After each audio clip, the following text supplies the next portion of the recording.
Welcome to the Pocket Size PR podcast, the podcast where pocket-sized portions of PR wisdom are distilled and applied by communications professionals. I'm nervous today because I'm interviewing Nic Redman, who is a voice coach and speaking director. Nic, welcome to the Pocket Size PR podcast. Please, can you define PR? Yeah, of course. Also, just well done on all those P's in that intro. You've really made it hard for yourself with the old microphone, the popping, but fair play. Oh, I know. I love alliteration, but that's taking it too far, isn't it? It works. It works. Yeah. All right. So how do I define PR? I've been thinking about this a lot because I've never thought about that question before. And I think for me, PR ultimately is the decisions you make about what you put out in the world, about what you do, what you offer, who you are, in order to find your people and keep your people, right? As a solopreneur, solo business person, whatever you want to call it, my sole job really is finding the people that want to work with me. And PR is the tool through which I do that, whether it's the book or my podcast or at the moment a lot of networking and speaking for leads. So those are the PR tools that I use along with social media and blogging and website and all that kind of stuff. I was reflecting a lot on how stressful that can be or how anxious that can make you in terms of you being, I'm the sole person in charge of my PR ultimately. And I was trying to think about the bits of that process I have control over and the bits I don't, which has a lot of parallels with what I do as a voice coach in terms of helping people understand the power of their voice and how they can control that element. But ultimately, they can't control how they're received by other people, really. And it's the same with PR. So I can make decisions about how I write my book or how I record my podcast episodes or the content that I put out. And I can shape that to match my values and my personality and the sort of coach I am. And I just put it out there. I really have no control over how somebody's going to receive that and whether they're going to want that or not, which is fine. Like, I'm not for everybody. That's okay. But the other part of PR, which I think is interesting and important and a bigger conversation, is that piece where it's also about how I respond to how those people I'm trying to reach think about me, isn't it? You know, because you can have good PR, bad PR. And I know they say there's no bad PR, but there is positive and negative slants of PR, right? Yeah. So, you know, if I have a good interaction with somebody, that's one thing. Maybe I have an interaction that's more challenging. How I respond to that is also part of my own personal branding and PR. And that's really interesting now at the moment as someone who's speaking for leads and like networking for leads, because this other phrase came up the other day. You might know more about it than me, but this idea of invisible PR and how eventually it's ultimately you creating a PR strategy or process that then has people talking about you when you're not in the room. And that, I think, for me, seems to be the most powerful bit of PR. Because I can have a strategy to reach people, but so much I think of public relations and is about when the strategy meets luck and timing. Like I can say my strategy this year is networking and speaking for leads. And then I have to hope somebody wants it, right? Like I pitched at an event about 6 months ago and somebody was in the room and we had a chat afterwards. That was great. That bit of my strategy went well. They seemed to really enjoy what I did. Then they went home and spoke to their wife, and that was the invisible PR. And they told them they really liked what I did and thought it was interesting. And his wife hired me. So that's like where strategy meets luck, which I think is really, again, I can't control that piece. So it's for me, PR is a really interesting balance of the decisions I make and the things I can control, and where that meets ultimately luck and fate and timing. I love that answer. And firstly, what a beautiful voice you have. But obviously, I'd expect that. Love that answer. Yeah, firstly, that finding and keeping people, critical part in business, and the keeping as well. What sometimes people find them and then they forget to keep them, but critical. And then that bit of that control and the perception. But really love that bit. The invisible PR is so important. It is about what people are talking about you, saying about you when you're not in the room. That's so powerful. And then the luck element. Timing is critical. But then I like to think of PR as making sure you are front and centre so that when an opportunity arises, you're the first person on someone's mind. And I think obviously that there's always an element of luck to anything in life, I think. But the timing and then that consistently showing up, that consistently being present whether that's in the media, at speaking events, at expos, so that when someone does say, for example, for me, we need PR, we need, so. Yeah, and that's the bit, isn't it, where somebody I work with says the fortune's in the follow-up, isn't it? So I can create the PR opportunity by getting a speaking gig at an event, and I can meet 10 people. But then if I just go, well, fingers crossed, and like head home and have a cup of tea and don't contact any of them, probably nothing's going to happen. Whereas if I have a strategy after then, and again, that's where the strategy can come in. I can contact them, keep in touch, arrange a wee meeting, talk to them, see if they can refer me on to somebody else. And that's that bit again where you feel you can have a bit of control. And I like that as a solo business person, because there are some things I can work and I can have control over, and there's some things I can't. And I think reflecting on that now, I've been in business on my own for 20 years. And I think the thing I'm always searching for is that balance between stuff that I can do actively that help versus the things that I just have to let go of and like hope for the best. Absolutely. I love the phrase control the input, surrender the output. Oh, yeah. Yeah, that kind of helps give me, validation that I'm trying everything I can do. But equally, you can have all the strategy in the world. And I'm a big believer you need a strategy. But then suddenly, out of the blue, from nowhere, comes this amazing lead to you. And you think, how on earth have they found me? But then I think it's that magical mix of all the activity you've done, sometimes years previous, that kind of filter through the ether. And then opportunities come to you that way as well. Yeah, stuff pops up out of nowhere. I mean, I met somebody at a podcasting event like 4 years ago. And they literally, because they'd been following me on socials, got in touch for me to do some content with them. And I was like, oh my God, that's amazing. And that's a lead I hadn't followed up on. That was just obviously whatever PR I'd been putting out there in terms of the content they'd liked. So yeah. It's kept those invisible conversations going on, the invisible PR, but also sometimes it doesn't even have to be an external conversation. It can be in their minds, that they're still thinking, oh, I remember Nic. I remember that amazing podcast you did. And yeah, things that just trigger that memory. I definitely want everyone to be thinking about me at all times, silently in their head. Well, that's like the true success of PR, isn't it? I can't stop thinking about her. I can't stop. Brilliant. So how important is your voice as a PR tool? I think it's probably one of the most overlooked PR tools.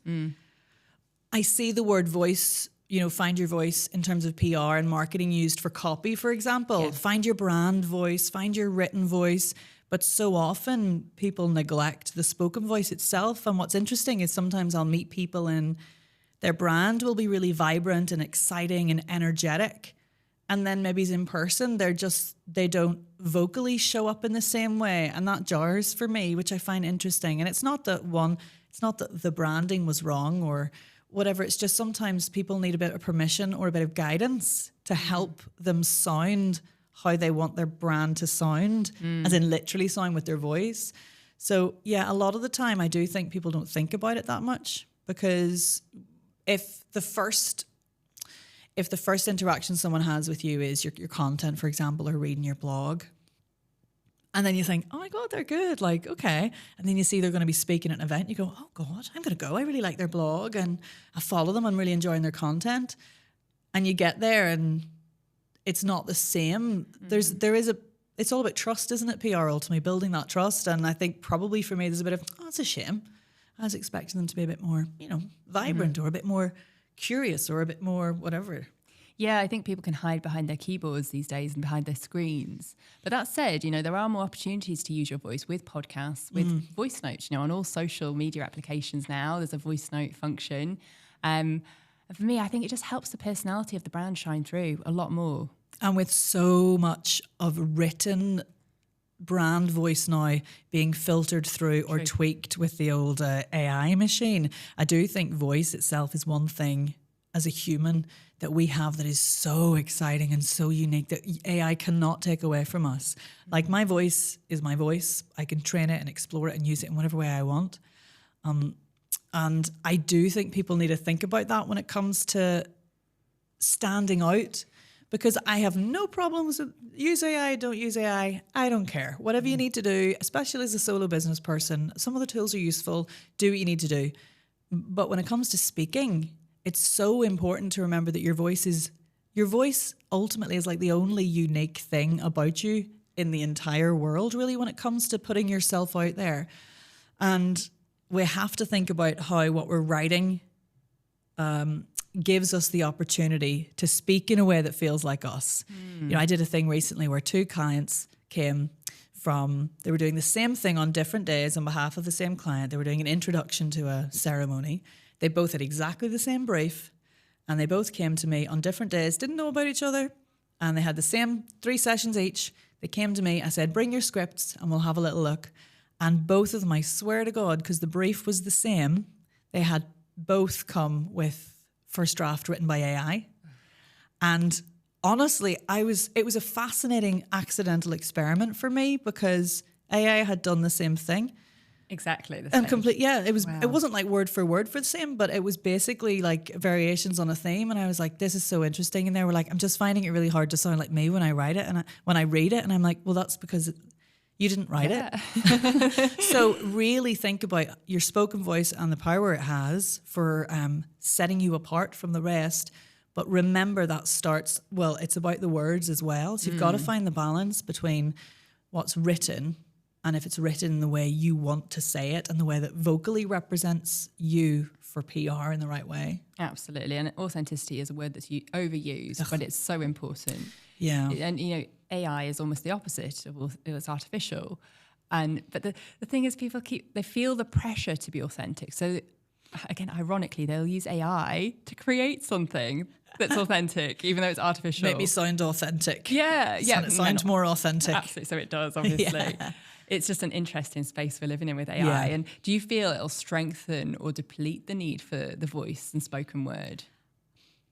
I like to think that it will strengthen, but it's a very complex, big conversation. So I come from the voiceover world, and there's a lot going on in voiceover at the moment with the AI revolution.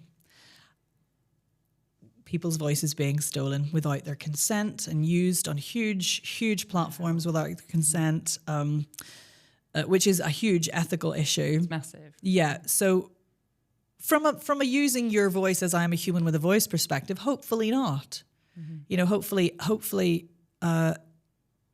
it gives us the chance to go, do you know what? Everybody's writing sounds the same. Perhaps if I get some help with my voice and how I say those words, that will make me sound, that will strengthen my auditory brand or my vocal brand. Yes. So I'd like to think there's areas where it can strengthen, but I do think we have to be aware of the fact that the words and the voice have to work in unison.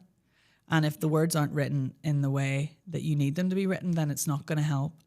So I always say, you know, if you're writing a piece like a speech or whatever, sure, use AI to tidy it up or whatever, but try not to do your first draft in AI. Mm-hmm.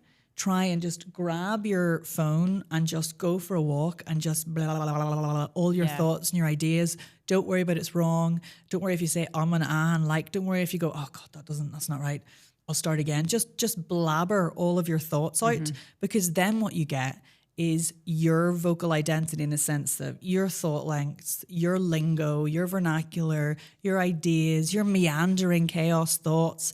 And then if you want to say, hey, whatever, I wrote this. Mm-hmm. Can you tidy it up for me? Yeah. But don't do it first with AI, because it's too perfect the first time. And that's not authentic. I totally agree. And also what happens when you just do it kind of out of your head, it also comes out of your heart sometimes as well. And sometimes a heart before head, you know, and that builds the emotion, which is going to make people want to work with you or compel them to take a certain action that you want to do. Because again, we're humans, and the emotion helps cut through the noise, and there's so much noise out there. Oh my God, yeah. And I constantly tell people, I mean, they say, you know, there's like, it's not what you say, it's how you say it, or that kind of a thing, which... That's a question later. Oh yeah, maybe that's why it's in my head. But I think, I sort of think it's what you say, it's how you say it, but ultimately it's how you make people feel. And when you say emotion, that's it. Every single interaction we have as humans is an emotional exchange. Like, we basically emotionally manipulate our way through the day. You know, if I want my husband to make me a cup of tea, I will... We don't want to know. That's in the Patreon section. And I will say, I'll come out of one meeting and I'll go, can you make me a cup of tea? And he'll go, oh God, yes. She must be running into another meeting. I'll make her a cup of tea. She seems stressed. Or I could come off a meeting and go, do you make me a cup of tea? And he'll go, oh my God, okay, what she learned. And he'll also make me a cup of tea because he's felt something. And that is communication. Like it's emotional exchange. So what you say and what you write will only have an impact if the person hearing it feels something. Absolutely. That is so true. And children are the masters of that, the emotional manipulation, without even knowing, which shows how human it is and how basic an instinct it is. And they're so good at actually teaching us to be better communicators because do they listen? No, like kids do not listen. So you have to change up your emotional kind of your emotional intention in order to get them to do things. Absolutely. And you mentioned there about helping people with their voice, and there'll be cynics out there that say, well, you're born with a voice. Everyone can talk. Everyone can have a conversation. Is that true? I mean, from a completely binary perspective, no. Like some people are not born with either physically a voice that they feel is appropriate for their circumstances or their environment. Some people are physically born with no voice or the inability to make sound, which is a whole other thing. Some people are born into a space where they do not have the support or the environment or the encouragement to have a voice. You know, so everybody's voice develops in a very different way.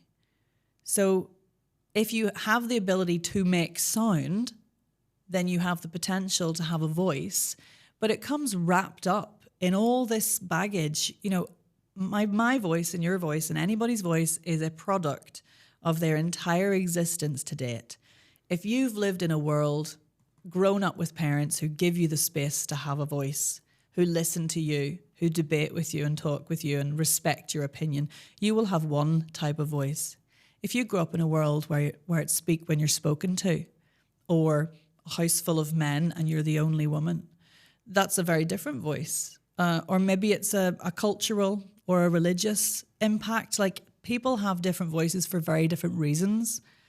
So I would love to live in an ideal world and go, yeah, we all have a voice and everybody's voice is valid. And obviously that's how I feel. But unfortunately, that's not always the case. Oh, yeah, no, I agree. And culturally, it makes a massive difference. As I'm reading a book, I think it's a novel at the minute by a Nigerian author. And again, culturally, in terms of as a woman in Africa, their voice is so different to ours, even today, you know. But I love that. Your voice is a product of an entire existence to date. It's powerful, isn't it? Yeah, terrifying and powerful. Yeah. A huge statement. But, you know, when people come to me, if I'm working with a corporate person, for example, and they are going from one role where they now have to step up and lead a team, maybe, and they've had feedback like, oh, you need to be louder, your team aren't listening to you, something arbitrary like that, or you need to have more gravitas, or you need to have more presence, or you need to be more powerful to lead your team. But that person has maybe never been a team leader before, comes from an environment where their voice has not been valued and listened to, comes maybe from a household where they didn't have to be loud. Maybe they were a single parent, so there was no noise. So they were heard no matter how loud they were. Then being loud physically or being loud emotionally, mentally, can be really difficult. And that's the interesting thing about voice coaching specifically when it comes to the business space, because sure, you can have incredible presentation skills coaching. You can have brilliant media training for PR. You can have really good communication training. You can have brilliant, let's call it public speaking training. But when it comes to the specifics of what a voice coach can offer, that's almost like the cherry on the cake of all those brilliant, pretty typical skills people need to learn if they're in a business environment, no matter what stage of business you're at.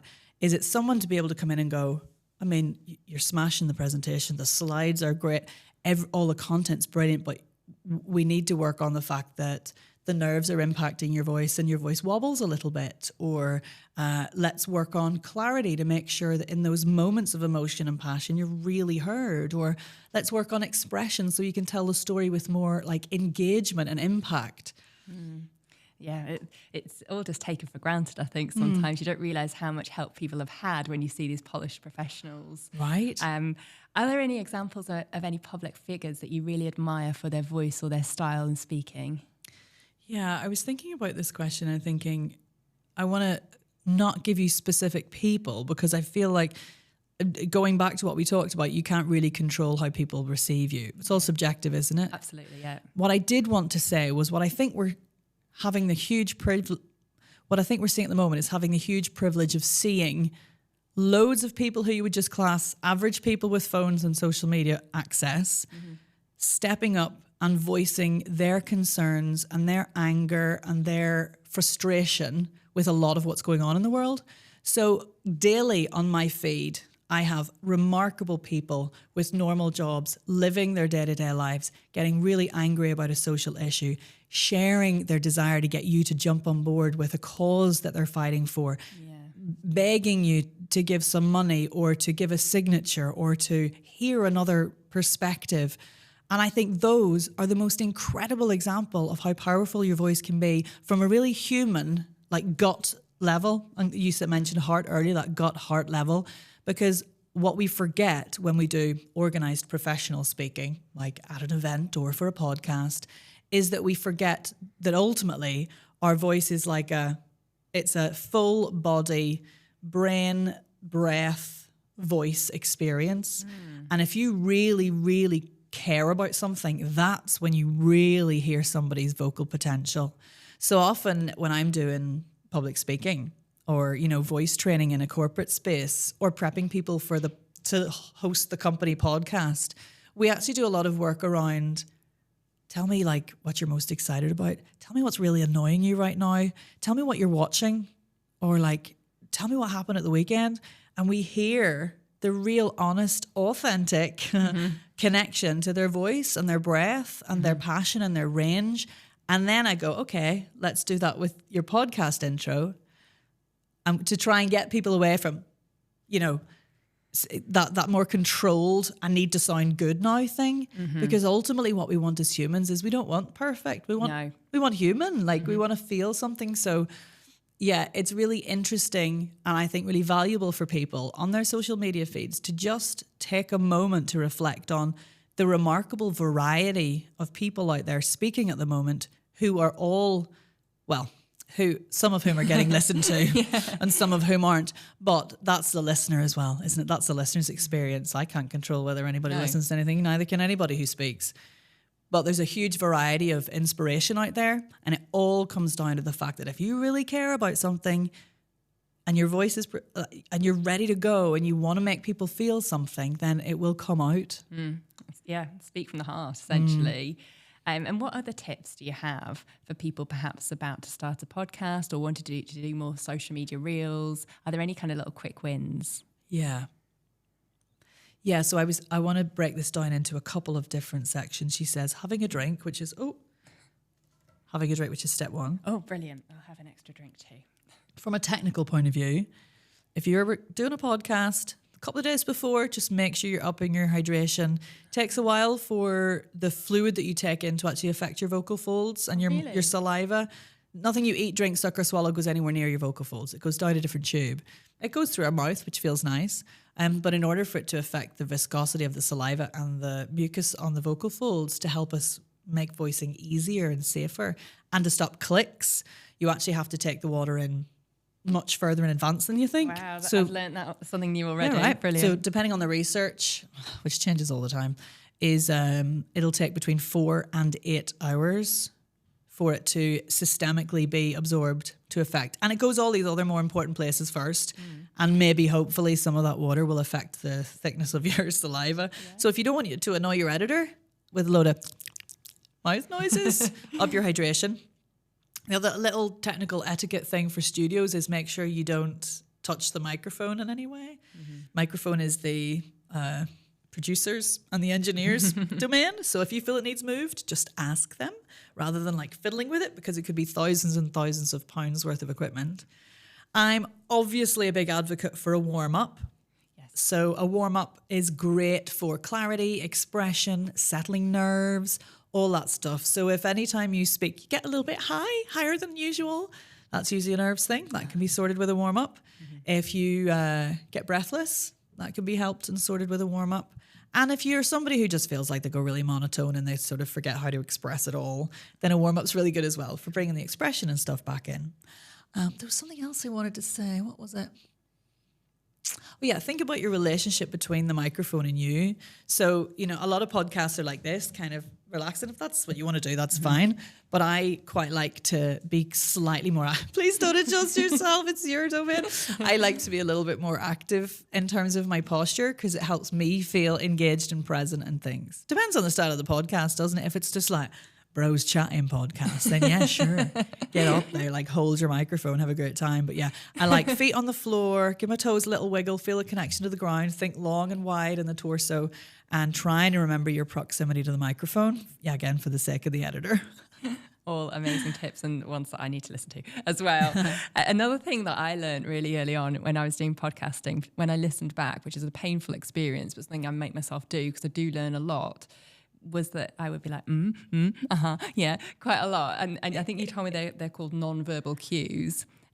How do they affect a podcast interview, and when should you use them, when should you not? Yeah, I do feel as humans, we have this innate desire to let people know that we're listening. True. Right? And it's kind of different in this environment because we're together and I can see that you're listening to me and you can see that I'm listening to you, right? But often people want to, oh yeah, yeah, yeah. And actually, when you're listening audio only, that's like quite triggering for some people. It can be really annoying. It's like, just let the person speak, you know? So podcasting is a conversation and you want that balance of everybody having their time and it being responsive and not stilted, you talk, I talk. But do be careful of because it can be a little bit annoying. Yeah, I triggered myself by myself. I've done the same. I remember I did a radio interview really early on, yonks ago now. And when I listened back to the DJ was speaking and I was just like, yeah, the whole time because they couldn't see me. I was just, that's even worse though. So I was like, I'm listening. I was like, oh my God, that's awful. And then since then now, when I would do any of that kind of PR, I just wait my turn. I let them speak and then I speak. Yeah. I'm even saying now, but no more ums. I've definitely tried to cut back on my ums. So Nic, you've been fabulous, but we're coming to the end of the interview. I just wanted to end on, what is your top PR tip? Oh my gosh. I think finding the PR that best allows you to demonstrate and show what you do. And I think that's very different for people. I spent a while trying to do a lot of email-based PR. And actually, I suddenly realized this year, I am so much better demonstrating what I do. It makes so much sense. By speaking for leads, networking for leads, getting out there and doing in-person PR. Now my blog's useful and my book is useful and all those things are useful. But the podcast, for example, perfect piece of PR for me because I get to show people who I am, what I do, and they straight away feel connected. It's that creates invisible PR for me because they're sat there thinking, oh, she seems all right, or she's not for me, which is both valid. Repulsion PR, that's not right. Reflection PR, I don't know. But like, you know, if you don't want to work with me, that's fine. Let's find out before anybody, you know, any money exchanges hands. But I think definitely finding the bit where you feel most comfortable demonstrating what you can do and what makes you different. And for me, that is anything that involves my voice. That's a really lovely point. Yeah. Unsurprisingly. And do you want to tell people about your book and your podcast as well? Thanks. So, camera. This is my book. It's called On the Mic. It's called On the Mic, Voice Training for Voiceover Artists, Podcasters, Speakers and Presenters. And it's really a distillation of my practice to date, which, you know, it's a time capsule.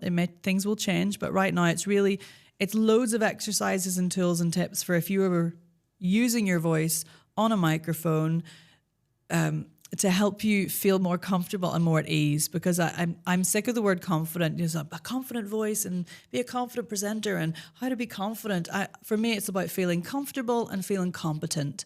And the idea with the book is to give you the chance to explore your voice, play around, make sound so that you feel comfortable and competent the next time you show up on the microphone, because that is perceived confidence.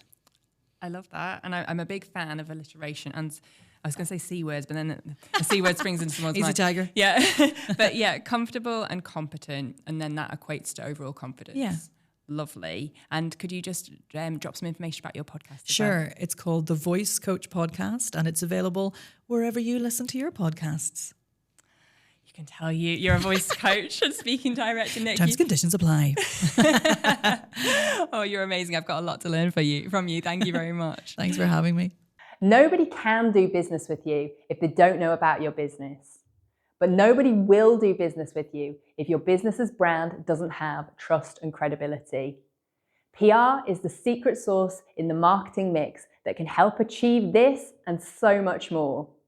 If you're interested in how PR can help your business, contact Harvey and Hugo, harveyandhugo.com, or email info@harveyandhugo.com.